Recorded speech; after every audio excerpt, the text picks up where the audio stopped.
Hey,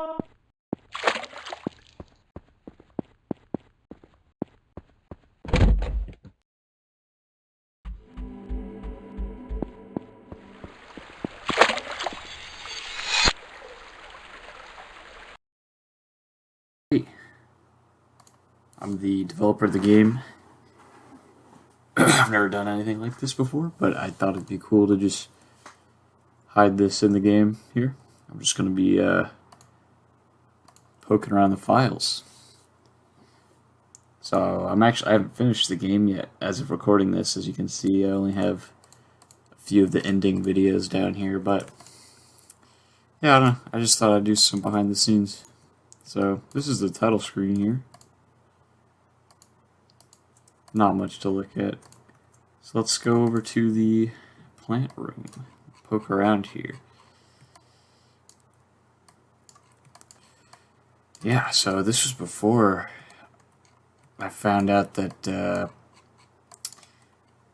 Modus actually made some shaders for the caustics on the walls, so they're actually a separate model here. Let's see. Yeah, look at that. Of course, we have our friend back here.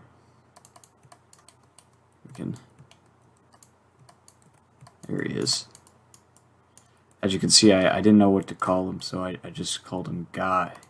Plant room Guy.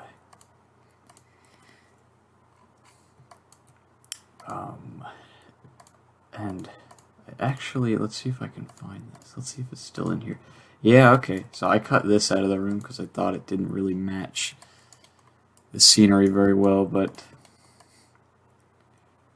there's a fountain. I put a fountain in the game. We can take a little look at it in game, of course. Look at that.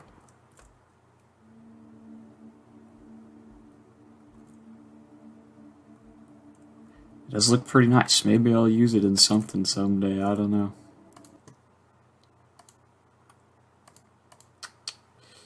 Alright, let's go ahead and move on to the hub world.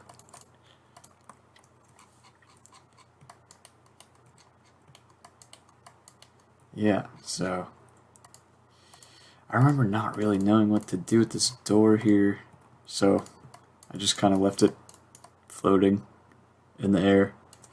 I didn't want to make an outside of the plant room or anything, and I think it worked out. I think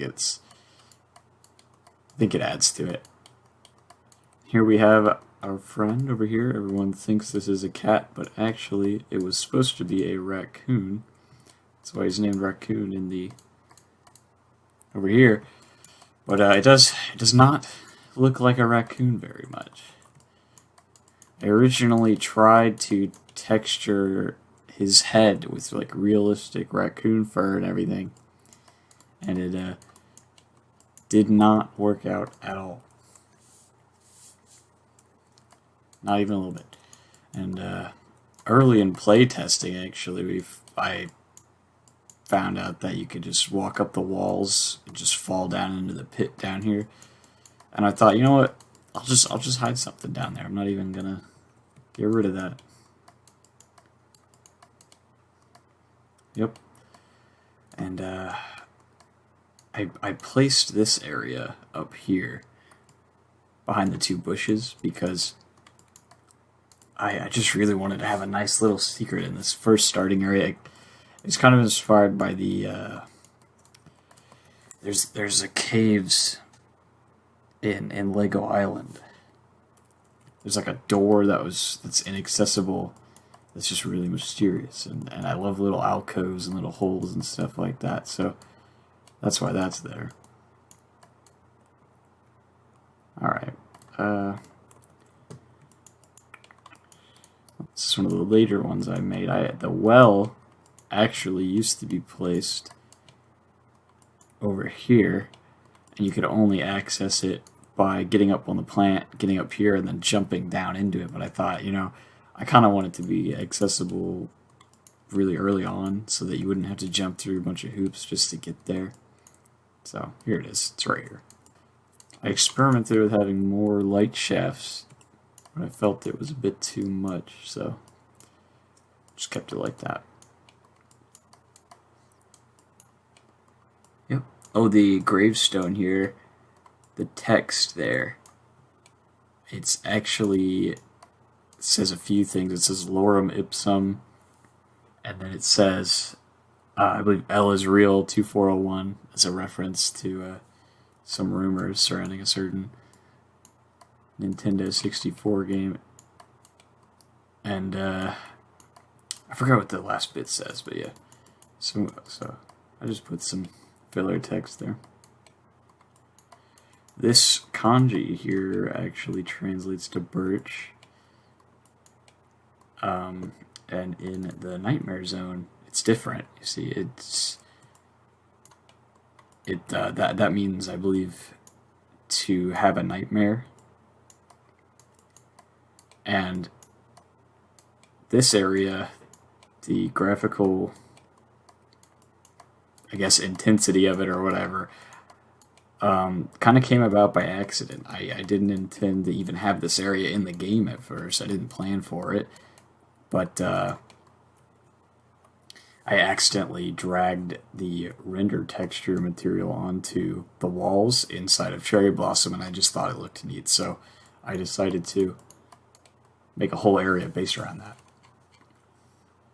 Over here, oh shoot. Here, let's... Over here, I thought it'd be cool to hide a character based on the vertex snapping of it being like so intense that the further you get away from it, it just basically becomes invisible. But this closer you get, there he is. He's really unstable. This character doesn't really have a lot to do in the game, but you know, I just thought it'd be cool to hide him there. Add a bit of flavor. This is a really cool place to develop the only high poly asset cans. But yeah, there they are. Of course, this is a picture of me that I just used for the scientist. Yep. And on this board here, we actually have some stock photos that were on the title screen, actually, like over here and here. This right here is the painting that is hung up in the Cherry Blossom area. That's the Unity logo, of course. This is the letter that you receive, or that you just have in your inventory at the start of the game. This is, of course, the eyeball symbol that relates to the plant room and the churches and all that. This right here is a picture of the body stuck in the wall that's in the suburbia area, which you might as well check out. Or, not the suburbia, the house area. Yeah, here we are. So, originally, I was going to have the mom's face scroll between a few different arrangements like this, kind of inspired by the Land of the Living and Grim Fandango. But, I don't know, I just accidentally had it scrolling in two directions. And that just scrolls through her whole texture there. Like, you can see the hair texture and the faces show up. And I don't know, that looked a bit more chaotic. And I decided to keep it. Hopefully people will see that and think it's unintentional. But yeah, there's the image that was on the cork board, the conspiracy board, if you will. All right, now let's check out Suburbia. So this area is a bit interesting. We give off the vibe that it goes on forever, but it's actually very small, and it just teleports you as you're walking through it. So right here is the player's position, as you can see, and here, let's set this up so that we can see all of it. Turn off the fog. Okay. Yeah, so right there is the player's position. Right there's the player's position. And as we walk, we hit a trigger that teleports us back. And this works in either direction.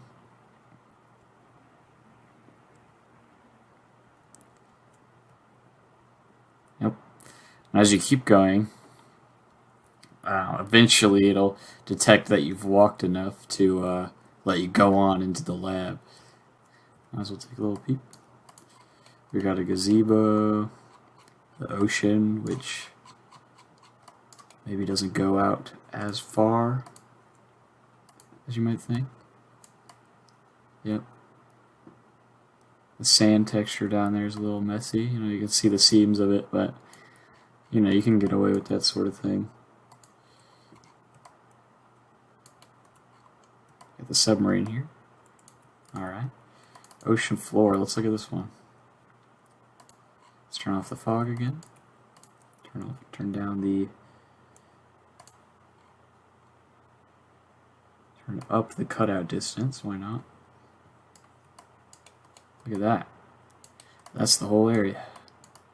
You got the walls stretch out about that much.